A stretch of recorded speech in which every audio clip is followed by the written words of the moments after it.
Jay, welcome. Thanks for joining us. Thank you. I'm glad you made it. Happy to be here. So we've heard instances of people as far away as the Tasman Peninsula in the south and Circular Head in the northwest being unable to get timely access to medical care, as we've just been talking about in the health issues.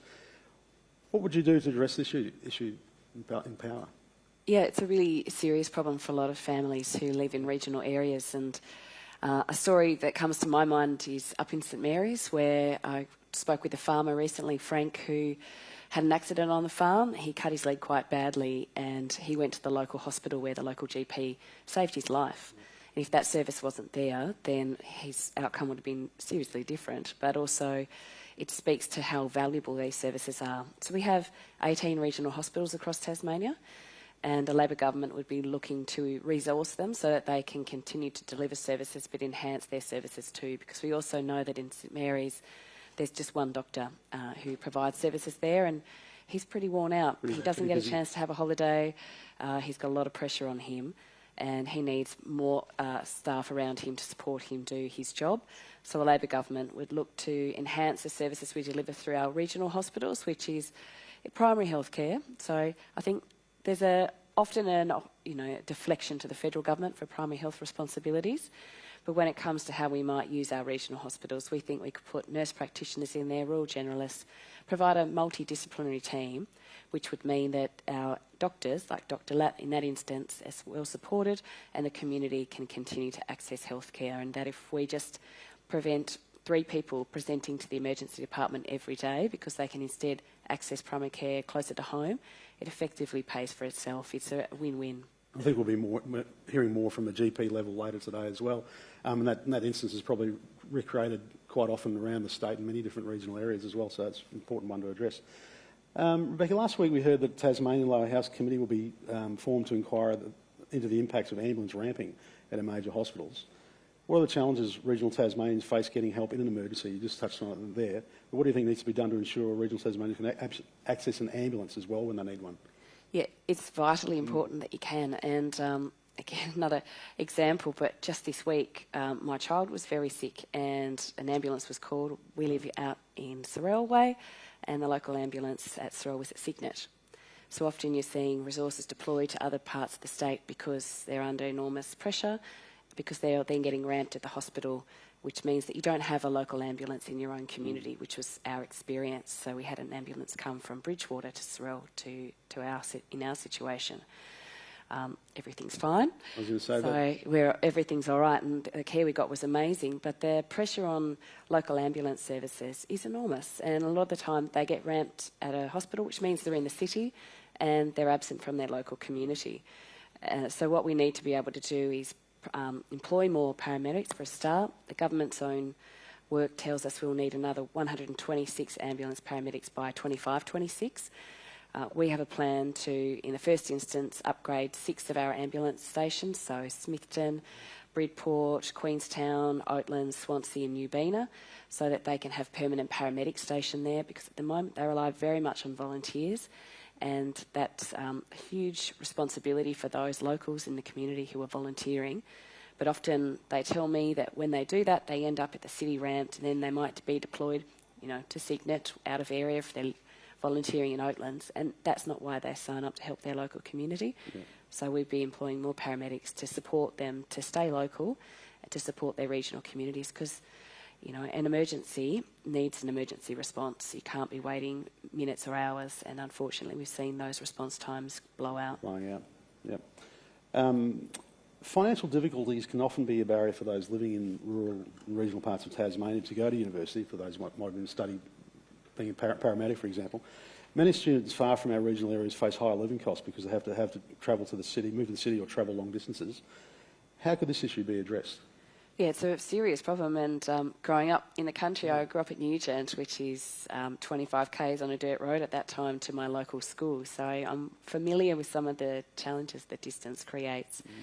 And meeting with the university recently, I was surprised to learn there are 1,000 students in Tasmania who are offered a place at our university in Tassie who can't take it up because they can't afford to go. And it's not because they haven't got the ability, it's because the transport, the cost of housing, the cost of living while they're studying makes it a huge barrier. So I announced recently that a Labor government would partner with the university to offer scholarships for 500 more students and support them, which would just be a small amount of money, really, when you think about the potential you unlock. But a $5,000 scholarship each year for those students to undertake their studies, which is what the university typically offers to students, to give them a pathway, just makes a difference. It helps to cover some of the food costs, the fuel costs, might assist with some of the out-of-pocket expenses that are associated with going to uni. And it also means that those young people who go from our regions to uni are more likely to return back to their local community when they've graduated and got their qualifications, because they've got a strong connection with that place. And we know that's a big workforce challenge for us that could be addressed with more opportunities for people to study. Yeah, there's not a student out there who's not going to knock back $5,000 either. But also, that is a key thing. You want them to go back into their communities. You know, we're talking health as we have, but all sorts of industries. You know, whether it's working on a farm or whatever, taking things they've learned in the cities and back and make advantage of it back on their family property, for example. Yeah, that's right. The housing crisis is no longer just an issue in our major cities. We're seeing it here as well. Having a place to call home is an issue for many people in rural and regional parts of our state now too. But we just can't not have enough houses for our population. How do you remove the barriers to ensure that everyone has a roof over their head? It is a serious problem, and a lot of people are explaining to us that they can't find workers, not because they haven't got people interested, but they can't house them. And there are also other challenges just generally in our community with people on waiting lists or unable to find somewhere safe to call home. So there are some things that we've announced already that we would look to do in government. So incentivising rent to build, which is a build to rent, I should say, which would be a land tax rebate for developers who are building properties that they commit to keep in a long-term rental market for 30 years. Because we often hear from people, they're in a rental and then they have to move out for different reasons, not necessarily their own fault, and it creates enormous disruption to them in their lives and their connection to their community. So build to rent is something that's happening in New South Wales and Victoria quite successfully, and we'd look to introduce that here in Tasmania. And in addition to that, we also hear a lot from developers who are very keen to build houses that there are upfront costs that make it incredibly prohibitive.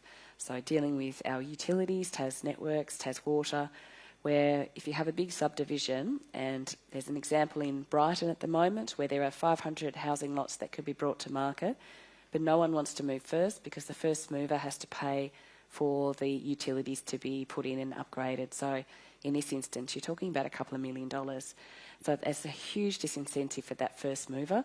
We'd be looking to change that structure. So basically it's amortised across all of the developers. So as you plug in, you pay an appropriate amount. It's not a free service, but you're just not lumped with the penalty if you're the first mover going off the block. What do you see then as the most important ingredients to boosting our primary sector? Is it environment, technology, or people? It's always people. People, yeah. It's always people. I mean, some of the most incredible things that have come out of this state have been thought up by people sitting at home and on their farm wondering how they do something more efficiently. And it uses technology. It might use the natural aspects of the environment, but it's always our people. And that's where I think forums like this are really valuable, to talk about how we share the ideas and talk about the great things that Tasmania does. One of the most privileged aspects of my job is that I get invited into people's lives, into their businesses, and I get to see the sort of stuff that's happening around Tasmania that I don't think we celebrate often enough, and we don't broadcast well enough to demonstrate what we do that's really good and inspire other people to take a pathway and go down in the primary industry space. Because I know growing up on a farm, sometimes I reflect back on what my pathway might have been if I had chosen a different role than going into politics. But I don't ever think I was strongly encouraged to go into farming by Dad, because it's such a tough job. And I know there are lots of farmers' children like myself who probably got told, go off and get a qualification, get a trade, do something else, because it can be quite challenging to make a living on the farm.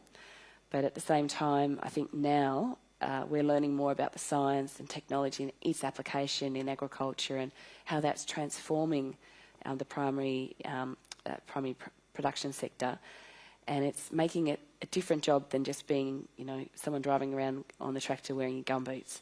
It's for everybody. It's interesting, And it's part of the unique attributes. It's what makes Tasmania and our brand. I'm really proud that I come from a farm, and I'm really proud of our primary production sector. We mentioned earlier that it's obviously a farming background. Do you like to be in the city to get away from it sometimes as well? Or what do you prefer? The city is a place to be. I love the country. Yeah, look, I'm a country girl, and I find it very strange if I was a period where I was renting and living next to somebody and putting out our washing at the same time over the back fence. I just thought it was really odd, because I grew up in a community where everybody knows one another. You support each other. It's one of the best attributes, I think, of growing up in the regions, and everyone looks out for one another. And I think, and in the cities, there's a lot we can learn from how people in the country live and support each other. Can I ask you, is tourism one of our saviours of our regions? Are we doing enough to get people to go beyond the major attractions? We need to get people on the road to get out of say, nothing against Mona, but getting out on the country and seeing other parts of the state, which I'm clamouring to do myself. As you know, I've arrived recently. Do we do enough to get people out and about, sort of circulating around the state? I think there are extraordinary attractions right across our state, and there are amazing products that are available for people to experience, whether you're local or whether you're visiting. There's always more we can do to market and support those who are working in our tourism sector. And you think about some of the key brands or attributes that are known for Tasmania's brand when it comes to tourism, and it's in our regions. Mona is one of those icons, but it's primarily our food and our beverage sector, and it's the natural environment and our natural landscapes that's the real draw card for people visiting Tasmania, and what makes us very special and quite unique. Well, I touched on it earlier with Mr. Joe Palmer about the research we've recently seen, that so many people want to move out of centres, out of city centres, like not just in Hobart and areas like Launceston, but Melbourne, Sydney. It's been seen all over the country. And I touched on the point that if people do that in Tasmania, that's going to be a bit of a stretch anyway in the regional areas. But people, and you talk about the produce and the lifestyle that we have here, people from the mainland coming over are going to put a stretch on existing infrastructure and rental or property, everything. You talk about health. Do you have a sort of a plan to sort of like look deeper, further into the future to sort of see what needs to be addressed now? Always, and I listened to what the Minister said, and she's right, we always are looking to the future. It's our job to do that. There's no doubt there are some pressures across the Tasmanian service system at the moment, whether it's the essential services we all rely upon, or you talked about housing and the impact that it can have on the community and its feel. But we also... We know we've got some workforce challenges in Tasmania, so it is important for us to be able to offer opportunities for people to come here and to add their skills and help build our communities and make them stronger and more vibrant. So I think it's important that we remain open-minded and welcoming of others who come here and work with them to grow our community. They have solutions to some of our challenges too. We need to be able to unlock that potential, and yes, there are challenges we're feeling here in the regions, and I know there's sometimes concern about that's raised with me from people who live locally and have for a very long time. But once they meet new people and they become a part of the community, their attitudes change. And I think what the important role government has to play in this is making sure the infrastructure is there, whether it's our roads and our services to meet the local community need, and also to be thinking to the future about how we have appropriate development that supports economic growth, but also communities to live well together. Well, no, I've been welcomed in the short time that I've been in Tasmania. Thank you for that. That's good. We're spending a lot of time looking around for a property to live as well. We're trying to decide whether it's the city or the regions, like a lot of people sort of thinking the regions, rural areas are the way to go, but we could be doing that ourselves, my wife and I. How important is it to improving Tasmania's digital literacy, to improving standards of living and incomes in our rural and regional areas? Hugely important, but also... this is a responsibility for government as well, thinking about how we improve our digital infrastructure, which I know is a big barrier for lots of businesses who are currently trading in Tasmania, because they don't know sometimes whether or not their internet's going to be reliable enough to make a transaction. And then you've got the impacts on households and children's learning, and just the way that we use our phones and our devices these days. You need to be connected. Just making a call going up the Midland Highway, you know where all the black spots are, and you know where you're going to have to hang up and call someone back. It'd be great if we didn't have to work like that, and live like that, and we had better digital infrastructure. And I think there's a real opportunity to work collaboratively with local and federal and state governments and with the telcos to look at how we deal with some of those black spot issues, because it has an impact on our emergency services, it has an impact on our businesses and on communities and children's education. Tasmania is known for having a bit of a passion for debate over hot button issues, many and varied. But is some of that holding us back in sectors like agriculture, forestry, would you say? We are very good debaters. Passionate debaters. Aren't we? We do like to have passionate points of view. I think there's always a spot in any debate for there to be different points of view shared.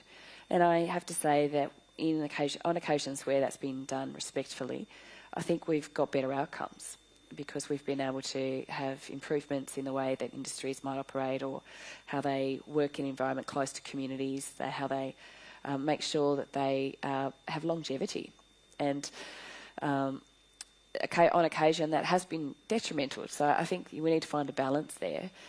Our support is for our primary production sector to continue to thrive in Tasmania, so we want to see that realised. But at the same time, we have to recognise that we're doing that in an environment where there are people, and we need to ensure that there's a good understanding, just good communication about the benefits of these industries and the job opportunities, the economic growth for our state, so that everybody feels they can understand the arguments. Because there's a fine balance, isn't it? I mean, the state is known for such a clean and healthy place to live, but to expand and grow, there is some hard decisions to be made in terms of certain industries. There is, and I think maybe this is the education piece that's needed for new visitors to Tasmania and new Tasmanians who arrive here with sometimes a preconceived idea about what Tasmania is and how it's going to continue to be, where there is a very long legacy in Tasmania of primary production, whether it's mining or forestry, farming and fishing. We're very proud of that. It is, as an island, something that's been a key driver of our economy for centuries. So there needs to be an understanding when people come to Tasmania that it's just not all trees down here. We actually have quite a lot of other great enterprises that are contributing to our economy. We do that sustainably, and we're very proud of those things. On that point then, as a state, do we add enough value to our primary produce onshore, to people locally? Oh, there's always more we can do, and I think that's something that, as an island, we have to be minded to constantly. There are terrific examples where we do value add and create extra jobs through that process, but also really entrench the Tasmanian brand in that product so that it's really widely understood to be Tasmanian. Where we're not doing that as well, I think it's also areas where it can cause some conflicts, and forestry is a good example of that, where at the moment, we're shipping whole logs to Victoria, and you have to wonder why. Because there's not only value leaving the state when you do that, and the additional jobs that could be created in downstream processing that, but also we're not holding on to the ability for us to market that and really claim it as Tasmanian, which I think has enormous value, and being able to capitalise that in a way that gives social licence to those operations at a far higher level too than if we were just selling things en masse to the mainland or internationally. Yeah, it's one of our biggest advantages of the isolation, and one of the biggest challenges as well is getting produce offshore as well. I think we're almost out of time. We've pretty much run out of time to speak this morning, but it's been great having you with us. I know it's a busy day for you as well. Yes, heading to Parliament. Heading to Parliament, so race off there. Thanks very much for your time, Rebecca White. Thank you very much.